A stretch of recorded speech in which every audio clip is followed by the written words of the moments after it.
The topic for today is the history of translation. As you can see here, we have some specific moments in the history of this important field, and we are going to discuss each one of them. First, the Tower of Babel, the Latin Vulgate, Holy Bible translated in 382 and 405.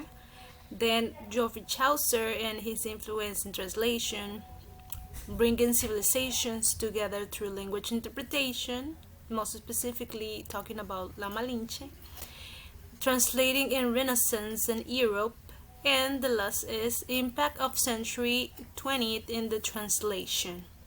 Let's start then by talking about the first topic, which is the Tower of Babel. And this is one of the major events in world history. It's obvious. We already know about the Tower of Babel. And the biblical literature tells us that was a structure, was a building, a huge building. We can represent this like a metaphor in order to explain the existence of the diverse human language that we already know. The story tells you that people build that big tower because they want to climb it to reach heaven and challenge God's authority. But obviously, God was not happy about it, and the tower was destroyed. God made all the people speak different languages and placed them in separate areas of the world. As people tried to find ways to understand each other, well, translation was born. That's the first story about translation in the world, and as I also already said, is about a biblical history. We already know about it, and if someone tells you or asks you how is the story of languages or how language come from, we can say because of Tower of the Babel. So let's move on by talking about this, the Latin Vulgate and the Holy Bible, the translation of the Holy Bible. First of all, I want to explain to you what that term Vulgate means. It comes from the Latin Vulgata, and it means literally common version. So the Latin Vulgate was the translation of the Bible and a common version, right? That was it. The Vulgate is a Latin version of the Holy Bible, yeah, and it was translated because of the labors of this man, Saint Jerome. So this man had the intention of translating from Hebrew and Greek the Old Testament and the New Testament into Latin. So he think, we already have a version of the Bible in Hebrew and Greek, but I want to create a new version in Latin, and that was his job. Basically, he translated in a common version that was Latin. Because he wanted that ordinary Christians of the Roman Empire should be able to read the Word of God. He said, ignorance of the scriptures is the ignorance of Christ. And basically that's why the translation of the Bible for him was so important. Now let's talk about Geoffrey Chaucer. I think that we already know who is this man. He was really important. And although he doesn't have the same worldwide name recognition as William Shakespeare, because if we think about literature in English, we think about William Shakespeare, but he is really important as well. Geoffrey Chaucer, it's known, some people know him as the father of English literature. So that is his title, because he is considered one of the greatest English language poet of Middle Ages. And one of the reasons that Chaucer is so important is that he made the decision to write in English and not French. If we think about the history of English in Great Britain, we knew that at that moment people speak Latin or French. They don't speak English. And uh, that's why Chaucer was so important, because he said, no, I'm going to write in English, not in French. And that's why the language evolved. How? Well, people realized that it was so hard to understand Chaucer's writings because not all the people speak English. And it was a mixture of Latin and French, but as they have to read sometimes the writings of Chaucer, they said that it was so hard to do it. So as a result of that, there was some men that start creating dictionaries in order to know the words that Chaucer was writing in English. So that's why, because of him and his writings, the English language evolved and translation also started. Now let's talk about a woman.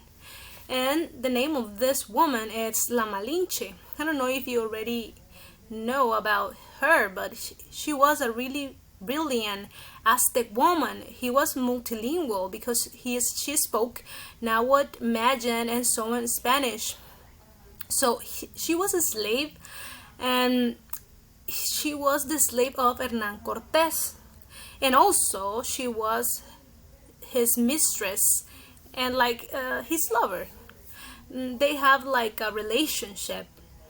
Doña Maria was also the name that the Spaniards gave to her, but later on she was called only La Malinche. She was like the interpreter of Cortés and the Indians in Mexico.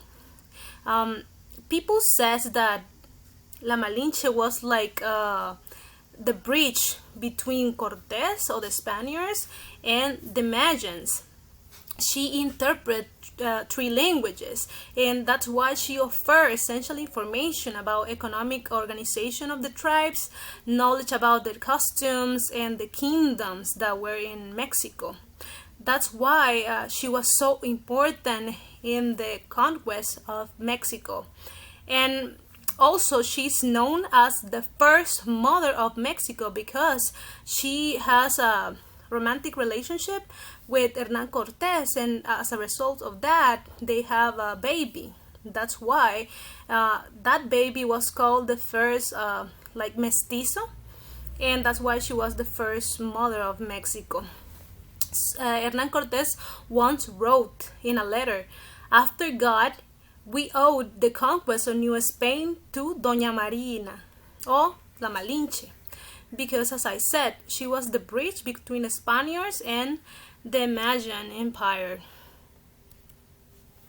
Another period that is really important is the Renaissance in Europe. During this period, well, classical work was really important, and some people want to copy really exactly the words that all writing had. They don't want to remove or add any words. They want to translate it in the original form.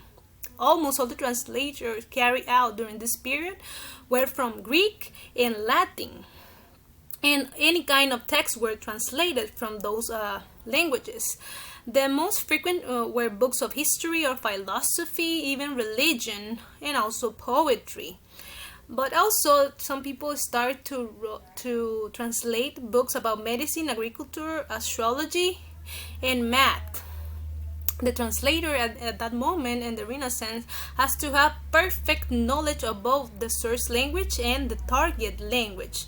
Not only they have knowledge about syntax and vocabulary, but about rhetoric patterns, because people insisted that the author has to be copied faithfully. You have to translate following the style of the original book, of the original writing. And the last important moment in history was the impact of the 20th century in translation. Right here we can say that in 20th century it was the age of translation, right? Because there were so many changes in social, economic, and cultural matters, right? English obviously has become a really important language. It's the main language for all the business, the trade, and in technology also. So it takes the place of Latin, right? So right now we have different types of technology that we apply, and translation has become really popular worldwide. So basically those are the moments and the history of translation, and I think each one of them gave us an important step in what is translation nowadays.